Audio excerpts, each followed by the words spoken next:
보살의 10가지 수행 10지.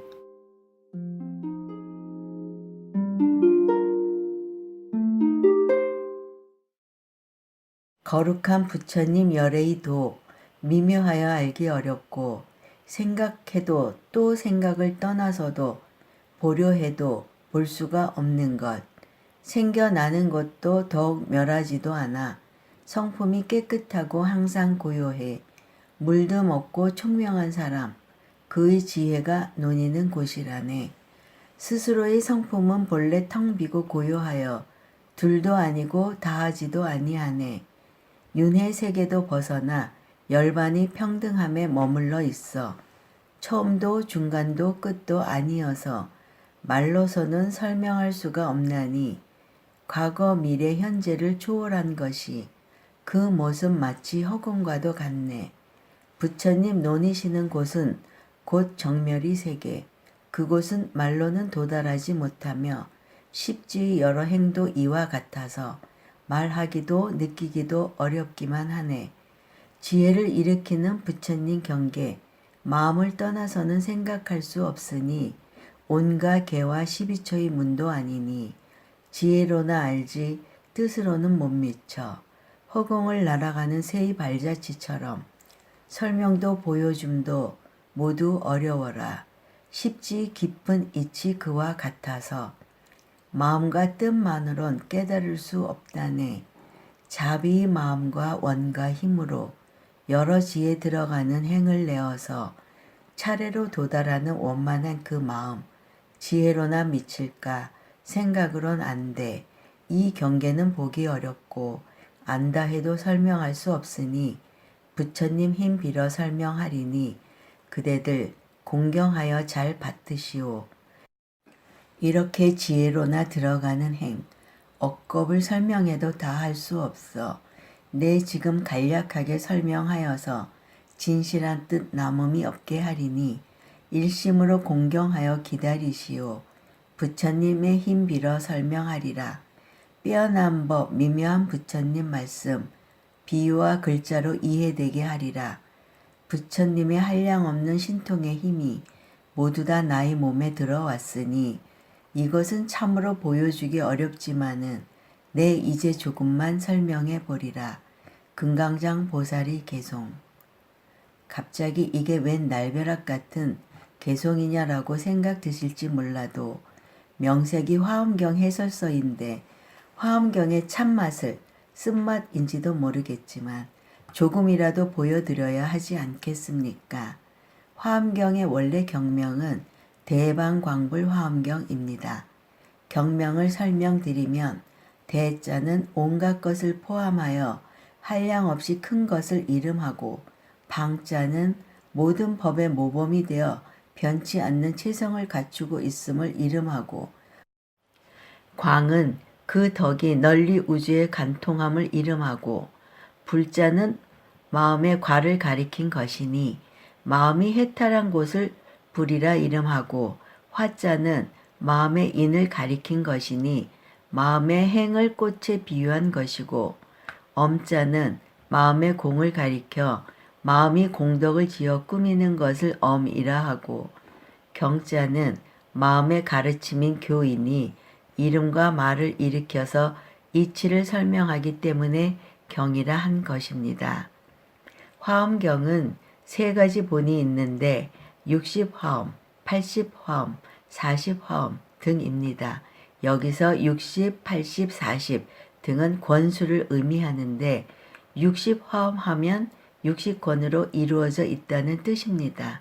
그런데 권이라는 말을 지금 부르는 식으로 책 한 권, 두 권으로 혼동하시면 안 됩니다.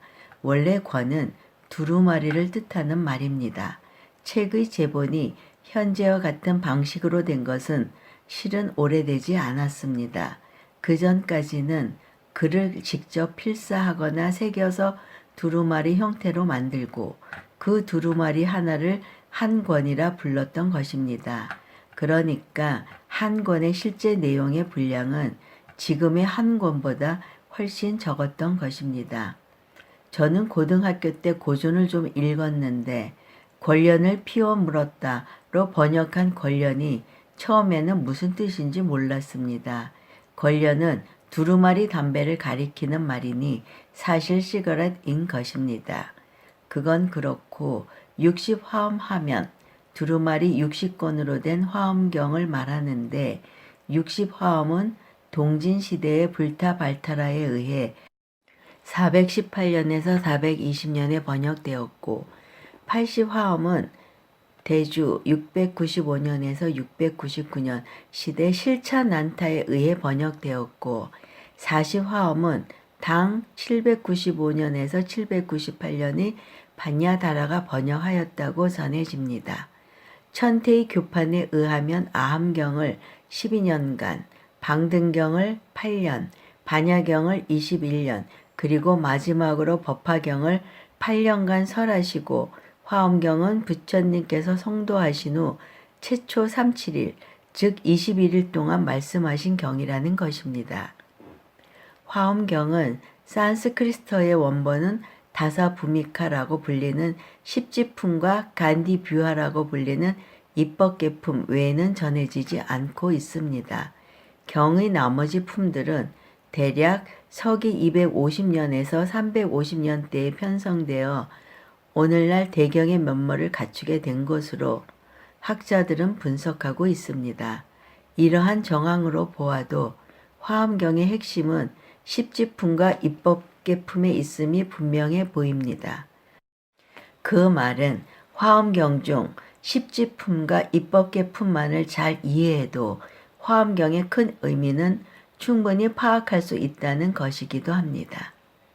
이렇게 긴 개송을 소개하는 데에도 물론 각별한 이유가 있습니다. 이 개송은 타화자재천에서 금강당 보살이 해탈월 보살 등의 청법에 부처님의 실력으로 삼매에 들어 설하는 십지품의 시작 부분에 해당되는 개송입니다. 이 개송의 특별한 까닭은 여기에 불법의 진수와 보살의 설법의 원이 아주 잘 함축되어 있기 때문입니다.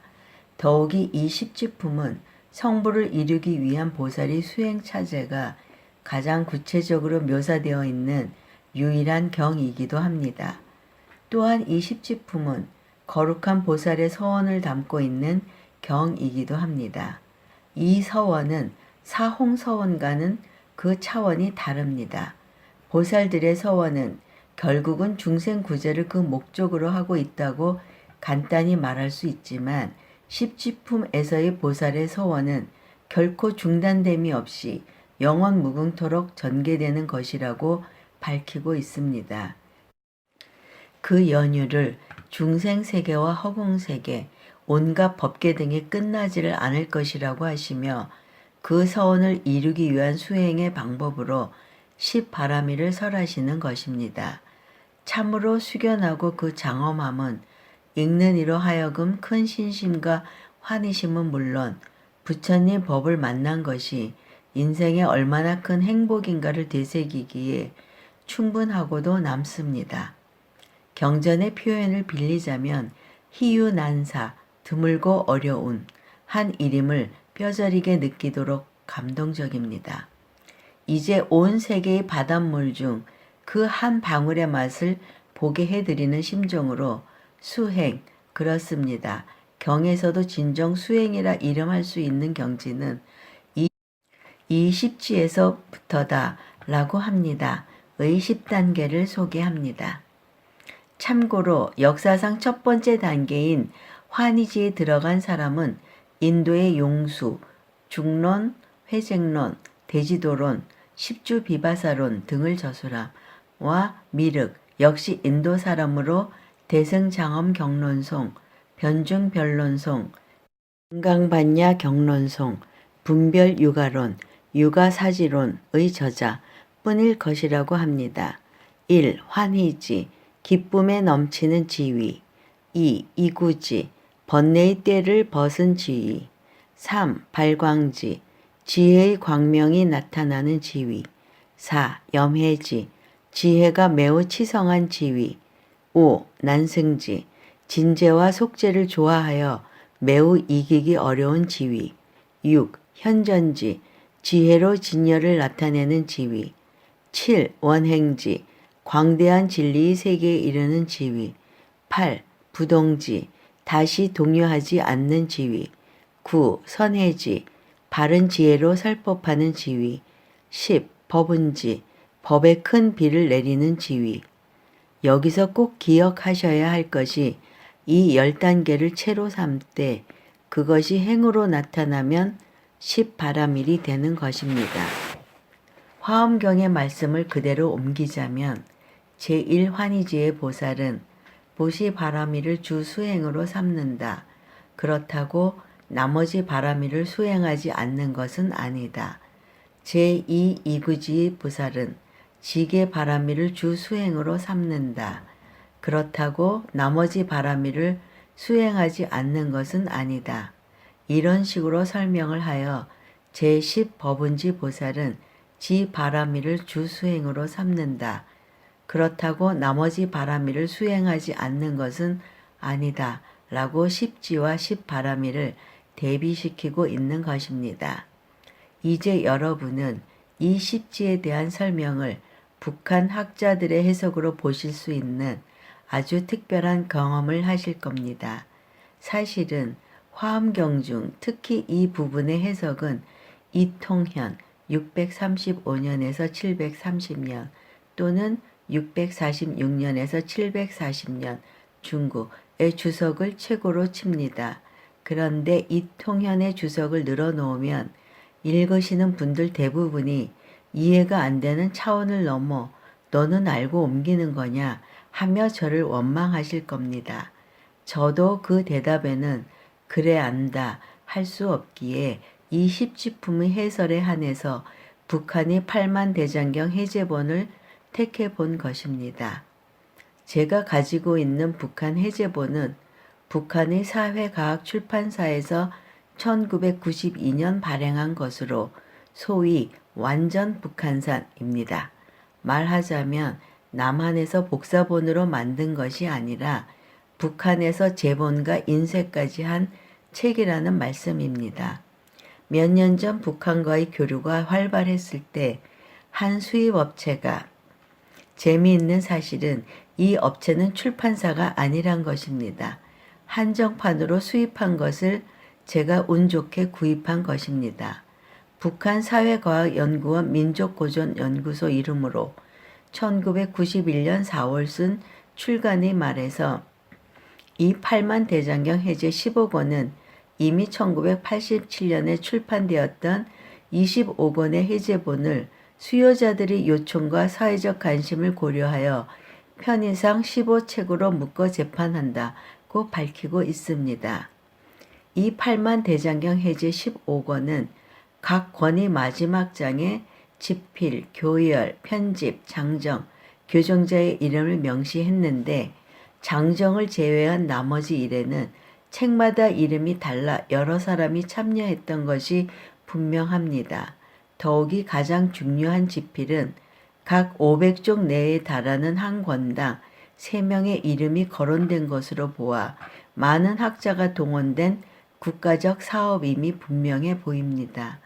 우선 그들이 첫 페이지에서 밝히고 있는 대장경의 단어 풀이부터 소개하고 십지품의 해설을 옮겨드립니다.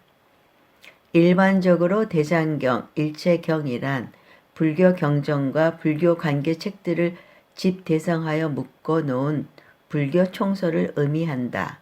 대장경에서 기본 내용을 이루는 것은 경장, 율장, 논장 등 3장 3가지 경전이다. 경장과 율장은 기원전 6세기경 인도에서 불교를 창시한 석가모니가 부처 깨달은 자로 된 이후 40여 년간의 교화 생활을 통하여 만들어낸 각종 교리와 설교들을 묶은 것이라고 하며 논장은 주로 후세 인도 불교 승려학자들이 부처의 설교와 교리들을 연구 해석한 여러 가지 글들을 묶은 것이라고 한다. 이제부터는 앞서 말한 첫째 환희지에서 10번째 법운지까지 설명입니다. 십지란 보살 수양의 10단계라는 뜻이다. 이것은 보살 수양의 마지막 네 번째 10단계에 해당된다. 이 품에서는 금강장 보살이 부처를 대신하여 보살들에게 설교하는 것으로 되어 있다. 보살 수양의 10단계에 대해 금강장 보살의 설교는 대체로 다음과 같다. 첫째 단계는 처음으로 불교의 이치를 통달하고 희열을 느끼는 경지이다. 보살이 이 경지에 들어서면 인간 세상에 대한 모든 의욕과 미련이 없어지게 된다. 이 경지에서 보살은 혼잡한 마음과 시끄러운 생각이 없어지고 언제나 안온하고 편안하면서도 불도에 대한 깨끗한 신심과 끝없는 기쁨이 생기게 된다.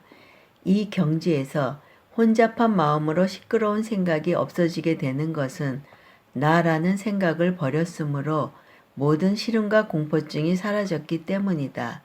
그러므로 보살은 자기의 몸을 아끼지 않고 남의 신세도 바라지 않으며 죽음에 대한 공포도 느끼지 않고 자기가 죽더라도 부처의 교리대로 불도를 닦을 수 있다는 신심을 가지고 여기에서 기쁨을 찾는 것이다.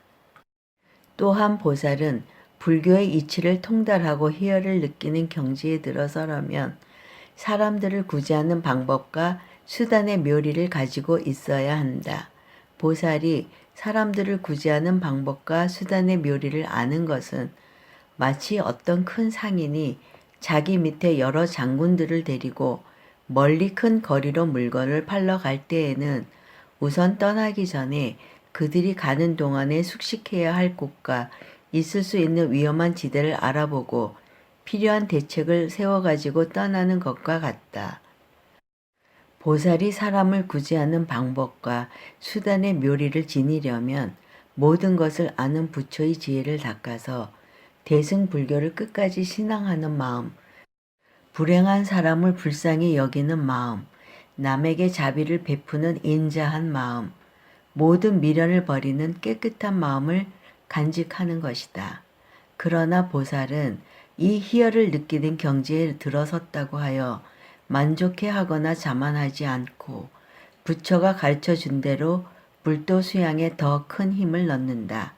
그것은 마치 장인바치가 새 부치를 가공할 때 모든 지혜와 힘과 정열을 다하여 끝내 섬세한 장식품을 만들어내듯이 보살도 부지런히 사람들을 교화하여 부처의 세계를 웅장하고 아름답게 꾸리며 여기에서 다같이 행복을 누릴 수 있는 기쁨을 마련해 가고 있다.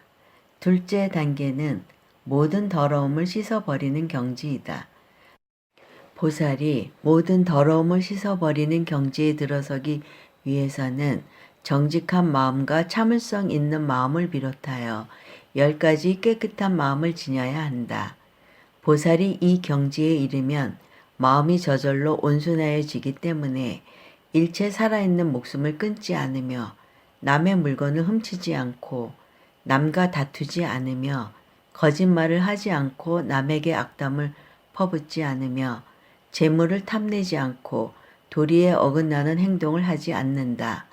보살은 이 온순하고 착한 마음을 영원히 지니기 위하여 남을 해칠 수 있는 칼과 몽둥이를 깡그리 없애버리고 원수와 화해하여 벗으로 삼는다. 또한 보살이 모든 더러움을 씻어버리는 경지에 들어서려면 모든 사람들을 잘 교화하여 그들로 하여금 착한 행동만을 하고 나쁜 짓을 하지 않도록 이끌어 주어야 한다. 만일 사람들을 교화하지 않는다면 그들은 제멋대로 행동하게 될 것이며 살생과 도적질을 비롯한 10가지 악행을 저지르고 지옥에 떨어지거나 짐승 혹은 아귀로 되어버릴 것이다. 그것은 마치 숲속의 험한 오솔길로 가는 눈먼 사람의 길잡이를 해주는 사람이 없는 탓으로 길 아닌 길에 잘못 들어서서 악마들에게 붙들려 갖은 고초를 겪고 결국 그들의 악한 행위를 따르게 되는 것과 같다. 그러므로 보살은 계율에 의거하여 사람들을 착하게 만들고 자비심을 베풀어 마음을 안정시켜야 한다. 셋째 단계는 빛나는 지혜가 나타나는 경지이다. 우선 보살이 빛나는 지혜가 나타나는 경지에 들어서려면 깨끗한 마음, 안정된 마음, 모든 것의 실증을 느끼는 마음, 탐욕을 없애는 마음을 간직하여야 한다. 보살이 이런 마음을 간직하기 위해서는 세상의 모든 것이 허무한 것 외에 다른 것이 없다는 부처의 교리에 자그마한 의심도 품지 말아야 한다. 모든 것이 허무하다는 이치를 모르고 어리석은 사람들 때문에 세상은 고통과 괴로움, 근심과 슬픔, 분노와 울분으로 들어차 있다. 그러므로 보살은 사람들을 구제하기 위하여 10가지 자비심을 닦아야 한다. 보살은 의지할 데가 없어 고독하게 사는 사람, 생활이 어려워 쪼들려 사는 사람, 애욕과 탐욕에 눈이 어두워 난동을 부리는 사람, 불도의 계율을 지키지 않는 삶아들의 처사를 보고 그들을 불쌍히 여기며 이것을 한순간도 잊지 말아야 한다. 이렇게 보살이 사람을 위해 불도를 닦으면 자연히 부처의 지혜가 생기게 된다.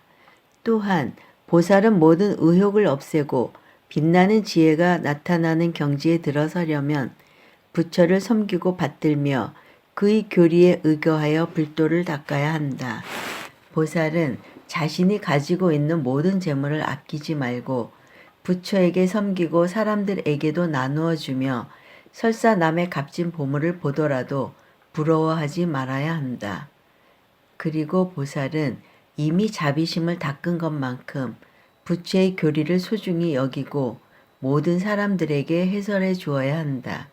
가령 어떤 사람이 보살에게 부처의 교리를 해설해 줄 것을 청한다면 이때 보살은 더없이 좋은 기회라고 생각하고 지옥이나 불 속에라도 따라 들어가서 온갖 고통을 참고 부처의 교리를 설교해 주어야 한다. 이렇게 보살이 생각과 행동으로 어리석은 사람들을 교화한다면 부처의 신통한 힘을 얻은 지혜를 빛내게 된다. 넷째 단계는 지혜가 더욱 원숙해지는 경지이다. 보살이 지혜가 더욱 원숙해지는 경지에 들어서려면 인간 세상과 하늘 세계의 허무한 본성을 올바르게 살펴보고 거기에서 그 어떤 미련도 가지지 말아야 한다. 보살이 세상에 대한 미련을 버려야 탐욕과 근심을 없애고 착한 법을 닦게 되며 지혜가 원숙해지는 경지에 들어서게 된다. 보살이 경지에 들어서면 부드러운 마음, 양순한 마음, 지혜를 구하는 마음, 부처의 교리를 어기지 않는 마음을 지니게 되며 부처의 의도대로 불도를 닦게 된다. 만일 어떤 사람이 생에 대한 애착을 가진 탓으로 부처의 꾸중을 들었다면 보살은 그것이 부처의 자비심이라는 것을 알고 곧 적당한 방법으로 그 사람을 어리석은 생각에서 건져내야 한다. 이것이 부처의 뜻에 순응하여 불도를 닦고 사람들을 구제하는 지혜를 더 원만하게 다지는 보살의 끝없는 보람이다. 다섯째 단계는 모든 것을 통달하는 경지이다. 보살이 모든 것을 통달하는 경지에 들어서려면 우선 세상의 모든 것은 같은 것이라는 생각을 가져야 한다. 과거와 현재, 미래에 걸쳐 부처의 교리는 변함없이 모든 사람들에게 균등하다. 그것은 부처의 교리가 모든 사람들을 차별 없이 다 극락세계로 이끌어주기 때문이다. 부처의 교리가 이처럼 모든 사람들에게 균등하다는 것을 알아야 인생의 모든 것이 고통으로 일관되어 있고 이 고통은 인간 세상에 대한 미련과 가정에 대한 애욕으로 생겨났기 때문에 곧 인간 세상을 버리고 이상의 경지로 지향하여야겠다는 생각에 이르게 된다. 또한 보살은 모든 사람을 구제하기 위해서는 온 세상을 통달하는 능력을 지녀야 한다. 그러기 위해서는 모든 사람들에게 이익이 될 수 있는 지혜를 가져야 한다. 그것은 첫째로 사람들 사이에 통용되는 글과 산수와 그림과 서적 등 모든 학문을 통달하는 것이며 둘째로 약방문을 잘 알아서 사람들의 여러 가지 질병을 치료해 주는 것이며 셋째로 모든 귀신과 도깨비를 제압하는 것이며 넷째로 문장과 글씨, 시와 노래, 춤과 풍악 등을 능하게 하는 것이며, 다섯째로 큰 거리와 시골, 집과 원림, 샘과 못, 풀과 나무, 꽃과 약초를 가꾸고 꾸미는 묘리가 있어야 하며, 여섯째로 금, 은, 옥, 진주, 보석 등 보물이 있는 곳을 다 알아내고 파내어 사람들에게 보이는 것이며, 일곱째로 해와 달, 별이 조화를 부리고 사람들에게 보이는 것이며, 지진이 일어나 재앙을 주는 현상을 잘 관찰하여 길흉을 알아맞추어야 한다. 보살이 이처럼 인간 세상의 기술과 재주를 함께 갖추고 불도를 닦으면 모든 사람들에게 이익을 줄 수 있다. 여섯째 단계는 이 세상의 모든 것이 허무한 것이라는 이치를 원만히 소유하는 경지이다. 이 세상의 모든 것이 허무한 것이라는 이치를 원만히 소유하려면 세상 만물에 대한 이해를 바로 가지고 모든 것은 거울 속에 비친 영상이나 피어오르는 아지랑이와 조금도 다를 것이 없는 가상이라는 것을 굳게 믿어야 한다. 그러나 어리석은 사람들은 나와 내 것을 인정하기 때문에 눈에 보이는 것을 놓고 좋은 것과 나쁜 것을 구별하게 되며 여기에서 욕망과 애착이 생기고 어지러운 번뇌가 점차 자라나게 되며 결국 태어나고 늙고 병들어 죽는 윤회의 길에서 맴돌게 된다. 그러므로 보살은 인생과 사물에 대한 그 어떤 미련도 가지지 말고 부처의 교리대로 모든 것은 허무한 것이라는 이치를 마음속에 간직하고 끊임없이 도를 닦아야 한다. 일곱째 단계는 인간 세상을 버리고 부처의 세계로 가는 경지이다. 보살이 부처의 세계로 가려면 모든 사람을 구제하고 부처를 섬길 수 있는 근본인 바라미를 마음속에 지니고 있어야 한다. 그것은 보살로 하여금 남에게 재물을 주는 것으로서 자비심을 닦고 모든 애착과 욕망을 없애는 것으로서 계율을 지키며 남의 고통을 대신하여 받는 것으로서 괴로움을 참는 마음을 닦고 착한 일을 하면서도 자만하지 않는 것으로서 부지런히 마음을 닦으며 부처의 지혜를 지향하여 마음을 안착하는 것으로서 명상에 잠기고 모든 것이 허무하다는 이치를 깨닫는 덕으로서 부처의 신기한 힘을 갖추기 때문이다. 여덟째 단계는 마음의 동요가 없는 경지이다.